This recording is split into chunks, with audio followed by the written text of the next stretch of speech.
வணக்கம். சிலோன் தமிழ் எஃப்எம்மின் பிரதான செய்திகள். முதலில் தலைப்புச் செய்திகள்.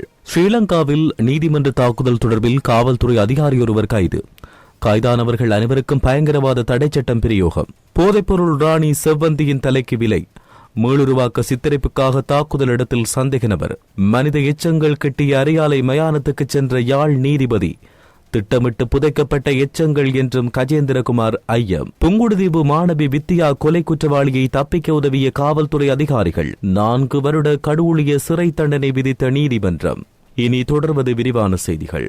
ஸ்ரீலங்காவின் முதன்மை நீதிமன்ற வளாகத்தில் இடம்பெற்ற துப்பாக்கிச்சூட்டு சம்பவத்தின் பின்னணி தொடர்பில் தொடர்ந்து புதிய தகவல்கள் வந்து கொண்டிருக்கும் நிலையில் இந்த சம்பவத்துடன் பாதுகாப்பு தரப்புக்குள்ள தொடர்புகளும் அம்பலமாகியுள்ளன.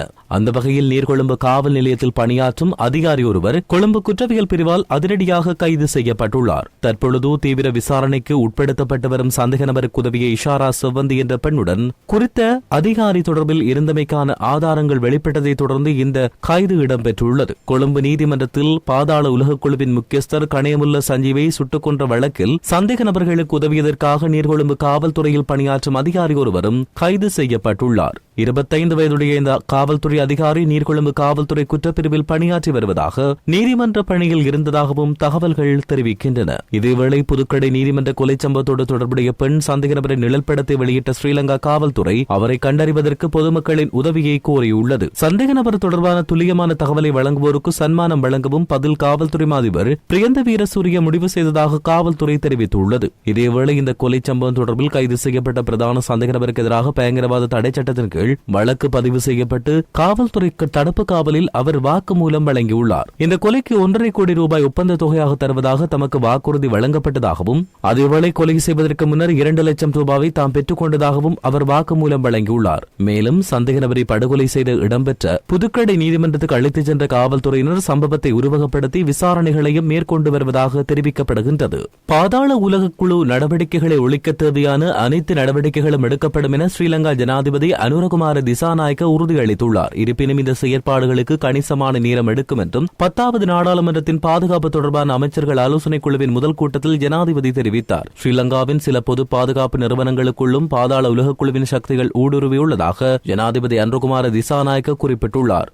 கொழும்பில் நீதிமன்ற தொகுதி வளாகத்தில் இடம்பெற்ற துப்பாக்கிச்சூட்டு சம்பவத்தின் பிரதான சந்தேக நபர் கைதாகி விசாரணை இடம்பெற்று வரும் நிலையில் உடந்தையாக இருந்த பெண்களை கைது செய்ய காவல்துறையினர் பொதுமக்களின் உதவியை நாடியுள்ளனர். துப்பாக்கிச்சூட்டுக்கு இலக்காகிய பாதாள உலகக் குழுவைச் சேர்ந்த கணேமுல்ல சஞ்சீவவின் சடலத்தை பொறுப்பேற்ற நேற்றைய தினம் அவரும் முன்வரவில்லை என காவல்துறையினர் குறிப்பிட்ட நிலையில் அடையாளம் காண்பதற்கு அவரின் உறவினர்கள் வருகை தந்ததாக தகவல்கள் வெளியாகியுள்ளன. ஸ்ரீலங்காவின் உச்சநீதிமன்றம் அமைந்துள்ள முதன்மை நீதிமன்ற கட்டிட வளாக தொகுதியில் நேற்று இடம்பெற்ற உலகக் குழுவைச் சேர்ந்த கணேமுல்ல சஞ்சீவ படுகொலை அதிர்வலைகளை ஏற்படுத்தியது. இந்த துப்பாக்கிச் சூட்டை நடத்திய சந்தேக நபர் மகரகம தம்பகென வீதியைச் சேர்ந்த சமிந்து டில்ஷான் பியோமங்க கந்தனாராட்சி என்ற அடையாளம் காணப்பட்டதாக பொது பாதுகாப்பு அமைச்சர் ஆனந்த விஜயபால தெரிவித்தார். ஸ்ரீலங்கா நாடாளுமன்றில் விசேட அறிக்கை ஒன்றிலேயே அவர் இவ்வாறு தெரிவித்தார். சம்பவத்தோடு தொடர்புடைய பிரதான சந்தேக நபருக்கு தப்பிச் செல்ல உதவி செய்ததாக கூறப்படும் வாகன சாரதியும் கைது செய்யப்பட்டதாக அமைச்சர் குறிப்பிட்டார். ஸ்ரீலங்கா நாடாளுமன்ற உறுப்பினர் ஒருவர் கொலை செய்யப்பட்டால் நாடாளுமன்ற உறுப்பினர்களின் பாதுகாவலரான சபாநாயகர் அதற்கு பொறுப்பேற்க வேண்டும் என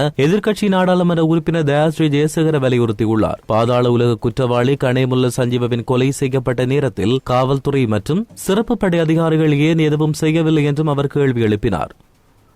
இந்த துப்பாக்கிச் சூட்டு சம்பவம் நாட்டின் தேசிய பாதுகாப்பை ஆபத்தில் ஆழ்த்தியுள்ளதாக அவர் குறிப்பிட்டார். அரசாங்கம் அண்மையில் பாதாள உலக நடவடிக்கைகள் தொடர்பான பிரச்சனையை தீர்ப்பதாக கூறிய பின்னர் 4 போயா நாட்களுக்குள் மொத்தம் 13 துப்பாக்கிச் சூட்டு சம்பவங்களும் 2 அப்பாவி குழந்தைகள் உட்பட 12 மரணங்களும் பதிவாகியுள்ளதாக அவர் மேலும் சுட்டிக்காட்டியிருந்தார். எனினும் தேசிய பாதுகாப்பு தொடர்பில் எந்த பிரச்சனையும் இல்லை என்று அரசாங்கம் இன்னும் கூறி வருவதாக எதிர்க்கட்சி நாடாளுமன்ற உறுப்பினர் குற்றம் சாட்டியுள்ளார்.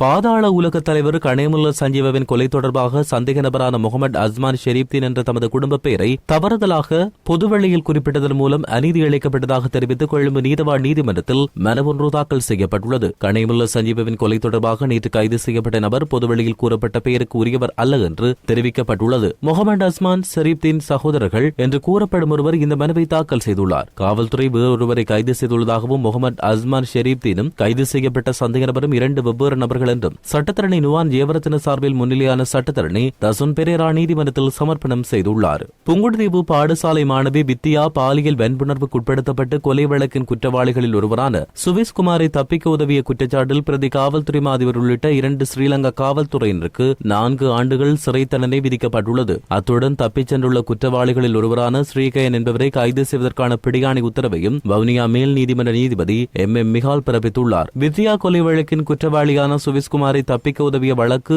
வவுனியா மேல் நீதிமன்றத்தில் விசாரணைக்கு நேற்று எடுத்துக் கொள்ளப்பட்டது. இந்த வழக்கின் சாட்சி விசாரணைகள் உட்பட இரு தரப்பினரதும் சமர்ப்பணங்கள் நிறைவடைந்த நிலையில் குற்றஞ்சாட்டப்பட்டவர்களான வடமாகாண முன்னாள் மூத்த பிரதி காவல்துறை அதிபரான லலித் ஜெயசிங்க மற்றும் முன்னாள் காவல்துறை உத்தியோகத்தரான ஸ்ரீகயன் ஆகியோர் குற்றவாளிகள் என தீர்ப்பளித்த வவுனியா மேல் நீதிமன்ற நீதிபதி 4 வருட சிறை தண்டனை விதித்து உத்தரவிட்டார். பணத்தை பெற்றுக்கொண்டு சுவிஸ்குமார் தப்பிக்க உதவிய 2 குற்றவாளிகளுக்கும் 50,000 ரூபாய் அபராதமும் நீதியால் விதிக்கப்பட்டுள்ளது. குற்றவாளிகளில் ஒருவரான முன்னாள் காவல்துறை உத்தியோகத்தர் ஸ்ரீகயன் நாட்டை விட்டு தப்பிச் சென்றதால் அவருக்கு திறந்த பிடியாணையும் வவுனியா மேல் நீதிமன்றத்தால் பிறப்பிக்கப்பட்டது. இந்த வழக்கை சட்டமாதிபர் திணைக்களம் சார்பில் அரசு சட்டத்தரணி நிசா நாகரட்னம் நெறிப்படுத்தியிருந்தார். யாழ்ப்பாணம் அரியாலையில் உள்ள மயான பகுதியில் மனித எலும்புகள் மீட்கப்பட்டமை தொடர்பில் யாழ்ப்பாண நீதவான் A.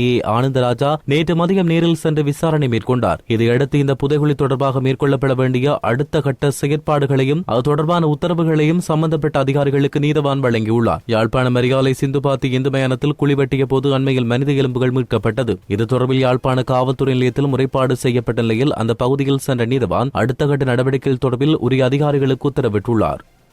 மயானத்தில் இருந்து சந்தேகத்துக்கிடமான முறையில் மனித எச்சங்கள் வெளிவந்தமை குறித்து யாழ்ப்பாண நீதிமன்றம் கவனம் செலுத்தியிருப்பது வரவேற்கத்தக்க விடயம் என தமிழ் தேசிய மக்கள் முன்னணியின் தலைவரும் நாடாளுமன்ற உறுப்பினருமான கஜேந்திரகுமார் பொன்னம்பலம் தெரிவித்தார். யாழ்ப்பாண நீதிமன்றம் இந்த விடயம் தொடர்பில் கவனம் செலுத்தியிருப்பது நம்பிக்கை அளிப்பதாக கூறியுள்ள கஜேந்திரகுமார் பொன்னம்பலம் தேவை ஏற்பட்டால் சர்வதேச தரத்திலான பகுப்பாய்வுகள் மேற்கொள்ளப்பட வேண்டும் என்றும் வலியுறுத்தியிருந்தார். தற்போதைய அரசாங்கம் யுத்தகால உரிமை மீறல்கள் தொடர்பில் சர்வதேச விசாரணைகளை கோர மாட்டோம் என்றும் உள்ளக விசாரணை இடம்பெறும் என்றும் கூறி வருவதாக நாடாளுமன்ற உறுப்பினர் மேலும் சுட்டிக்காட்டியிருந்தார். இந்நிலையில் புதைகுழி யுத்த காலத்தில் கொலை செய்யப்பட்டு புதைக்கப்பட்ட மனித எச்சங்களாக இருக்கலாம் என்று தாம் சந்தேகிப்பதாகவும் அவர் தெரிவித்தார். யாழ்ப்பாணம் காங்கேசன்துறை பகுதியில் அமைக்கப்பட்ட தையிட்டி சட்டவிரோத விகாரைக்கு எதிரான போராட்டத்தில் கலந்து கொண்ட முக்கிய உறுப்பினர்கள் பலாலி காவல்துறை நிலையத்துக்கு அழைக்கப்பட்டு நேற்றைய தினம் விசாரணைக்குட்படுத்தப்பட்டனர். தையிட்டி விகாரை போராட்டம் தொடர்பில் தமிழ் தேசிய மக்கள் முன்னணியின் நாடாளுமன்ற உறுப்பினர் செல்வராசா கஜேந்திரன், கட்சியின் பெண்கள் அணி செயற்பாட்டாளர் வாசுகி, பொத்துவில் முதல் பொலிகண்டி வரையான மக்கள் பேரெழுச்சி இயக்கத்தின் ஒருங்கிணைப்பாளர் வேலன் சுவாமி உள்ளிட்டோர் நேற்று வாக்குமூலம் பெறுவதற்காக பலாலி காவல்துறை நிலையத்துக்கு அழைக்கப்பட்டனர். தையிட்டி விகாரையில் கடந்த 12ஆம் தேதி மேற்கொள்ளப்பட்ட போராட்டம் தொடர்பில் விகாரையின் பிக்கு வழங்கிய முறைப்பாட்டுக்கு அமைய காவல் துறையினரால் குறித்த விசாரணை நடத்தப்பட்டுள்ளமை குறிப்பிடத்தக்கது. இத்துடன் சிலோன் தமிழின் பிரதான செய்திகள் நிறைவடைகின்றன. தொடர்ந்தும் செய்திகளை அறிந்து கொள்ள www.silonthamil.com என்கின்ற இணையதளத்தை பார்வையிடுங்கள். வணக்கம்.